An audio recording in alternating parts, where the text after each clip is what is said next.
विद्येविना मती गेली, मतीविना नीती गेली. विद्येविना मती गेली, मतीविना नीती गेली. नीतीविना गती गेली, गतीविना शूद्र खचले. आणि एवढे सर्व अनर्थ एका अविद्येने केले. या अविद्येचे सावट दूर करण्यासाठी, अज्ञानाचा घनघोर काळोख नष्ट करण्यासाठी व ज्ञानाचा प्रकाश प्रत्येकाच्या जीवनात आणण्यासाठी एका क्रांती ज्योतीने आपल्या जीवाचे रान केले. ती तेजस्वी क्रांती ज्योत म्हणजे सावित्रीबाई ज्योतिराव फुले.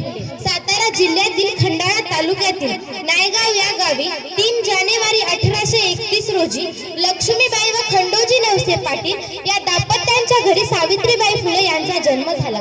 वयाच्या अवघ्या 9व्या वर्षी सावित्रीबाईंचा ज्योतिराव फुले यांच्याशी विवाह झाला. शिक्षणाशिवाय तरुणोपाय नाही हे ज्योतिराव फुले यांना समजले आणि त्यांनी